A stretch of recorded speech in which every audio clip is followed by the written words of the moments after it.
মাত্র ২ টুকরো মাংস দিয়ে তৃপ্তি করে খাওয়া যাবে পরিবারের সবাই মিলে। খুব কম সময়ে এই রেসিপিটি বানানো যায়। এটা বানানোর জন্য লাগবে ২ টুকরো মাংস। এখানে যে কোনো মাংস নিলেই হবে। চাইলে খাসির মাংসও নেওয়া যায়, আবার গরুর মাংসও নেওয়া যায়, চিকেনও নেওয়া যেতে পারে। এটি যার যার রুচি। আমি এখানে গরুর মাংস নিয়েছি। প্রথমে আমি একটা ছুরির সাহায্যে মাংসটাকে পাতলা পাতলা স্লাইস করে কেটে নেব। এটাকে একেবারে কিমার মতো করে নিব। চাইলে ব্লেন্ডারেও করে নিতে পারেন অথবা শিলপাটায় থেতো করে নিতে পারেন। আমি এটাকে ছুরির সাহায্যে আস্তে আস্তে করে খুব সুন্দর করে কিমা করে নিব। শুধুমাত্র ২ টুকরো মাংস দিয়ে যে এত মজাদার ভর্তা হবে তা আপনি না বানালে বুঝতেই পারবেন না। এই ভর্তাটা এত মজার হয় যে খাবে সেই আপনার প্রশংসা করবে। আমার মাংসগুলো কিমা করা হয়ে গেছে।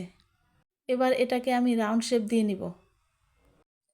এবার আমি নিয়ে নিব একটা প্যান।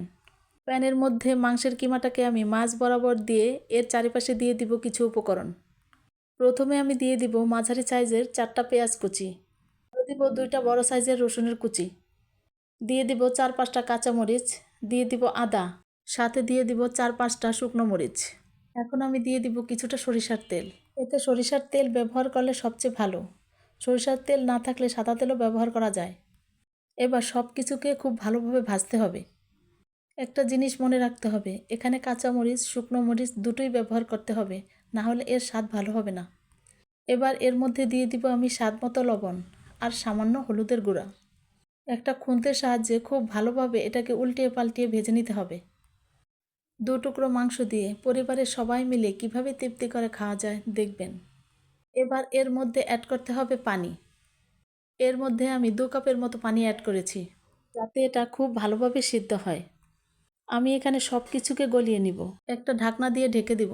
তেল বের হয়ে আসা পর্যন্ত সব উপকরণগুলো খুব ভালোভাবে ভাজতে হবে। আমার এগুলো ভাজা হয়ে গেছে। এবার আমি এগুলোকে কড়াইয়ের মধ্যে রেখে দেব বেশ কিছুক্ষণ। কড়াইটাকে একটু বাঁকা করে রাখবো যাতে এর ভেতর থেকে অতিরিক্ত তেল বের হয়ে যায়। এখানে এই তেলটা আমার প্রয়োজন নেই। চাইলে এই তেলটা দিয়ে যে কোনো কিছু ভাজা যাবে। এবার এই উপকরণগুলোকে আমি শিলপাটায় বেটে নিব। আপনি চাইলে ব্লেন্ডারেও ব্লেন্ড করে নিতে পারেন। আমার কাছে ভর্তা শিলপাটায় বেটে খেতেই বেশি মজা লাগে। আমি এগুলোকে একেবারে মিহি করে বেটে নেব। মূলত যে কোনো উপায়ে হোক এগুলোকে একেবারে মিহি করে নিতে হবে। ভর্তাটা আমার বাটা হয়ে গেছে। দেখুন কতটা লোভনীয় হয়েছে। এবার করে নিতে হবে আরও একটি কাজ। এগুলোকে হাতে নিয়ে গোল গোল করে বলের শেপ দিয়ে নিতে হবে। এইভাবে দেখুন তৈরি হয়ে গেছে আমার মাংসের ভর্তা। এই ভর্তাটা খেতে গরম ভাতের সাথেই বেশি মজা। এটার টেস্ট দুর্দান্ত। এভাবে একবার বানিয়ে খেয়ে দেখুন, আপনি এর ফ্যান হয়ে যাবেন।